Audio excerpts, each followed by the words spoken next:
Well, hello, Adam. Hello, Rob. Hello. Hello, everybody at home. Hello. Hello. So this is iteration of the Faith and Christmas series, Faith and Stuff We Do, where we talk to people that sometimes people we know from the congregation, but we don't know enough about their background, about what's making them tick behind what we glimpse on Sundays. So, Adam Hainsworth, welcome. You've been coming to here much longer than I have, right? Yes, we've been coming about 34, 35 years. Good long time. Right. Well, I have the same 4 questions for everybody in this series. The first one, Adam, we always talk about Jesus at church, but what is the good news of Jesus for you? How is Jesus making your life better? Well, I can have a relationship with Jesus, and I can call him Dad, and it's personal, and it just helps me go through everyday life, because I know that there's the maker of heaven and earth living within me, and it's glorious. How is it glorious? You talk about this a lot. How does it make a difference to how do you feel better in the day? You always seem to have something about you. Can you put your finger on it? Well, I do feel very content, because the Bible talks about asking Jesus Christ into your life, and I think everyone has a God-shaped hole within their lives, and I think you get completeness and you have life in all its fullness when you ask Jesus into your life, and you can know him personally, and you can call him Lord. And we say the Lord's Prayer, Our Father who art in heaven. And as a father, it is glorious to be known by a father, and that's the type of relationship that God wants to have with us. And that's what you found. You found some kind of contentment and peace in knowing the love of God. Somehow, that's the bit that's good news in your life, is that? It is, yeah. And it's fulfillment of life, right? And it makes me complete, and I can look forward to everything, knowing that the maker of heaven and earth lives within me, and he likes me, and he finds me beautifully made, and I'm his great. You have a phrase that you're always trotting out at church that's a bit of a joke and yet also profoundly true. You're always telling people that you're Jesus' favourite, right? I am. And do you really believe that? I do, because I know that Jesus doesn't have any favourites. Right. And as a father, you don't have any favourites with your children. Take note at home. That's true. That's true. But I allow myself to be loved, because so many people go through life not feeling loved, saying they're not worthy, beating themselves up, saying, how can God love me? I'm such a da. And Jesus said, well, you can dump all that rubbish at the cross. I died on that cross for you. Right. And you can then be free indeed, and free to be loved, right, and free to be accepted for who you are, because God made me exactly as I am, and he thought it was beautiful and lovely. Lovely. So that's at the heart of this contentment for you, is being free to be loved, to accept that love, to feel worthy of love. Am I paraphrasing that correctly? Is that part of it? Absolutely. And God knows exactly what I'm like. Yes. I am a sinful man, mortal man, and I've got lots of failings, but I'm on a journey with God, and it is upwards.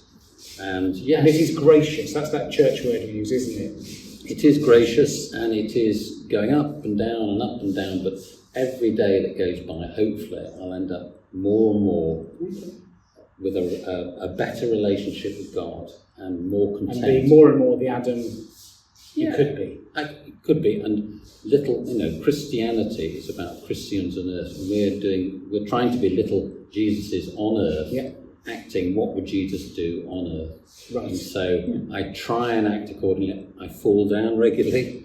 I am a sinful man. That's how we work. Admit. Yeah, that's fine. And I do fail a lot of it, but I have a way back, and that's through the cross, and I can enjoy my relationship with Jesus every day. Every day it's new. What a lovely message of grace and being loved. Lovely. We could do this for hours. But we're not going to, because people are busy. So that's the first question I ask everybody, and that's lovely to hear. My second question to everybody is, what is the good news about church?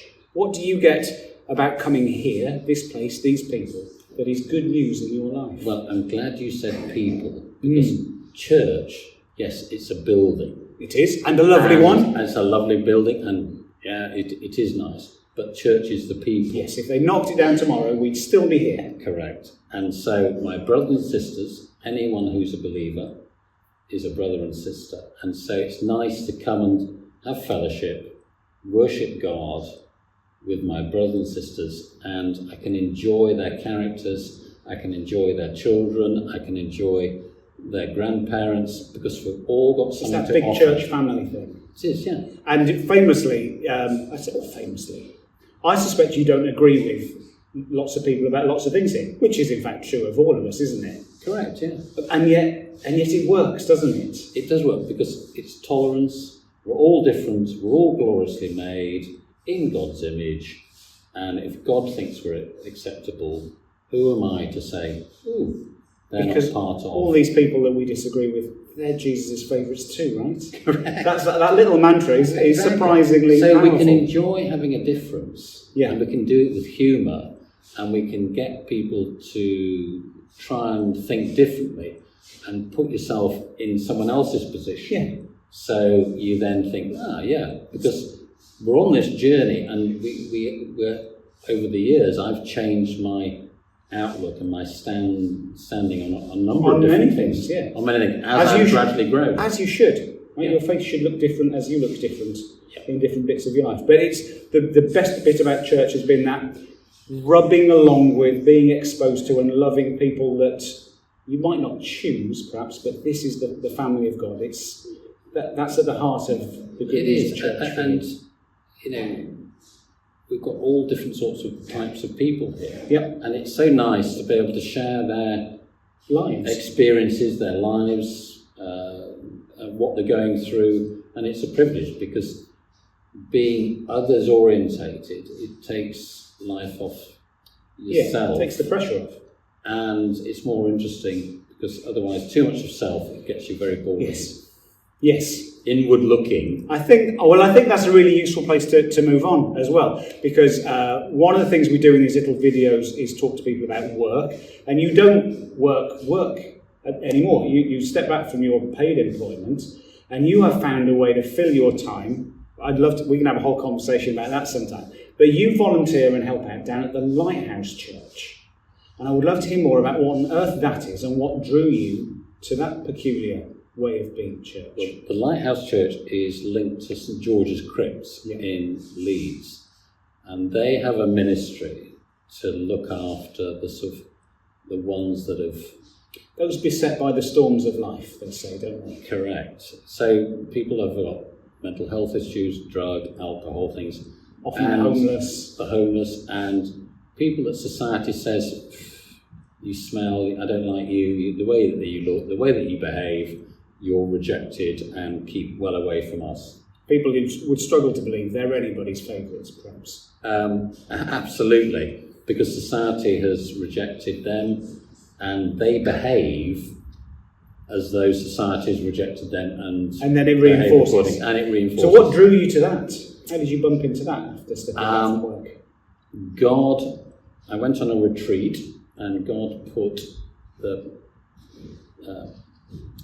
person in charge there, John Swales, at this retreat, only him and me at the same time, and lo and behold, he was able to minister to me, because I'd left I had been removed from my job in circumstances that were a whole episode to do all by itself and I'm working on my forgiveness and resentments and all that sort of stuff.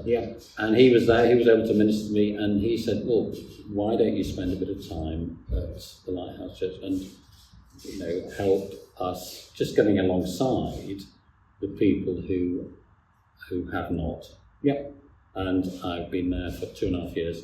And you really enjoy it. And I've got a new family of people, lots of different, sides, lots of different experiences that I wouldn't have had, and I've grown from that. And hopefully, I'm able to be a bit more loving for the unlovable, and have. It doesn't look like this church family. It doesn't. But it does to God. It does to God, and everyone's experience is equally valued. Yeah. And there's no one above, there's no one below, but all the same, all made beautifully in God's image, and you can have a rubbishy start in life. So what do you actually do when you go there? Are you doling out food? What do you do with people? What does a session at Lighthouse look like? Chat to them. You chat to them. I chat to them and give them hope and try and give them some of my experience of trying to help them. Yeah. I can do some physical stuff, I'm the Lighthouse champion at table tennis, so right. I'm beaten there, and I play chess. I lose regularly at chess, but I have some good games at chess. And I'm part of the family and love and try and be as loving as I possibly can and help some people on the practical side, taking them to different agencies, being an advocate for some of them who can't get certain things with the agencies. And so wrestling with the bureaucracy. Yes, so all that. Practical help, but accompanying. It sounds like being... Yes. And being nice to people. Being nice to people. And, some of them can't read or write and struggle with forms and some basic things about what they're entitled to and practical help in helping them go and keeping off the streets. And it sounds like I love Lighthouse, and John Swales has done remarkable stuff there. And it sounds clearly like you're good news to them. And you don't want to talk about self, but I'm curious, what's been good news about doing all that for you? How has that blessed you doing that? You become less self-orientated. Right. And the more you look at self, the more sort of depressing you get, because, you have bad thoughts and stuff like that. So the more others-orientated you can be, the more joy you can have, because it's reflected back. So it's helped you to focus on others. And the Bible is dead right, because giving is better than receiving. Okay. Those are the rules of the universe. Okay. And so as a result, you'll feel more content and more joy and more happiness by giving than you are receiving. So I don't just give, I get plenty back.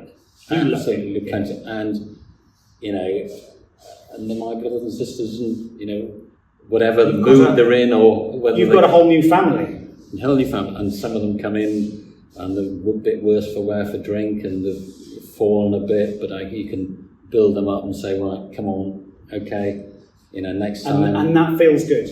It does, because I know that's not why you do it, but this has blessed you doing this. Yeah, because they're drawn. It's a bit like a moth to a flame. Yeah. They're drawn because they find acceptance. It's a refuge. Yes, it's a safe place, and there are not enough of those in our lives. And we're not pointing the finger. We're not castigating them or criticising them. We're saying, right, come on, giving them hope and saying, look, we can do this. We can do this together. I'll help you. I'll walk with you. Okay. Just like Jesus would. Yes, he would walk. No, it's a good way to approach your faith, isn't it? What would Jesus do? It's a trite little question, and sometimes you have to give it a little bit of tough love, because it's hard for them to pull themselves up by the bootstraps. If they have only known a certain life, nobody's shown where their bootstraps are, for instance. Correct. And they've had no parental help, they have no father. So the structures and the systems there have been helpful. We can't unpack it all. If people want to know more about Lighthouse, they should come find you here and ask you if they'd like to volunteer. They can even go online. Have a look online. Yeah. There's a Facebook page, there's a website. Yeah. It's a good ministry. I think we'll need to do more of that sometime. Okay. Come back and talk to Adam in church. Yes. The last question that I'm asking people this time of year, evidently, you can see our enormous tree here. What is the good news about Christmas? I want to know, how is Christmas good news? Where's the joy? Where's the faith? How's that working in your house? Do you love being Christmas? Very honest? Yeah. I don't particularly like Christmas.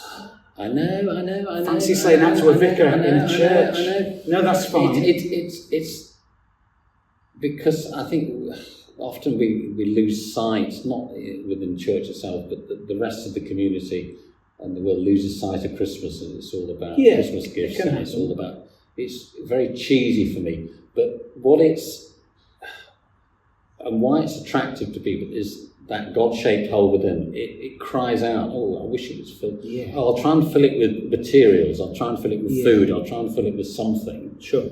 And really, the only thing that really fills that hole is Jesus. Sure. And it's a reminder. So yes, I like all that. You like all that, but there must be some joy for Adam at Christmas. So there is. Where is that? What bits of Christmas are going to be a blessing to you this year? I do like, the food element of it. Yes. It's a bit of overindulgence you can do unjustified. And you will be cooking as much as eating that food? I might do a little bit of that. I might go to, I'm thinking about going to Wharfdale Market and bidding for some dressed birds or a dressed bird down on the Monday before Christmas. And Lovely. that's always quite an experience, but you've got all these dressed birds and you go and go to the auction and you can bid for them. So it'll be cooking and eating and slightly different food. Family time? It's family time. It's just a bit of contemplation. Okay, so you're going to find a bit of space. Yeah, a little bit of space, but it's mainly sort of family time. And what bit of church life are you most looking forward to this Christmas? Of the many things we do and all the services and that, what would be what your do highlight here? I like? If anything, don't let me twist your arm. I'm not a great one for carols. Not a great one for carols. No, I'm not. We're all different, thank goodness. Thank goodness. Will you be here Christmas Day? I will be obviously here Christmas Day because I like seeing the kids, with their presents and seeing the joy and that's the very family flavoured sort of all together as the church family thing. And you obviously see people in Christmas services that wouldn't normally darken the doors, and I quite enjoy telling them that I'm Jesus' favourite, and they are Jesus' favourite, and they look at me like. They look at you, and then the rest of us steer them towards the refreshments. But of course, it is good news. It is good news, and it's selfish to keep it to yourself. It would be rude. And the Bible talks about it, and it's not. You want them to try and help them understand that it's a great, great, great thing. It's the best thing that's ever happened. It's better than sliced bread. It's why you're a vicar. Yes. We could do this for hours, and I know you've got lots to say, but that's a great note to end. That actually what underpins all of this for you is the joy you have found and the desire to share it with everybody else. Yeah. Christmas or not. Christmas or not. Every day is Christmas. Every day is Christmas with Jesus. Oh, yes. There you go. There you go. Thank you for being with us. I hope you've enjoyed that and found it interesting. Jesus is favourite, but so are you. We'll see you for the next one of these videos really soon. God bless. Goodbye.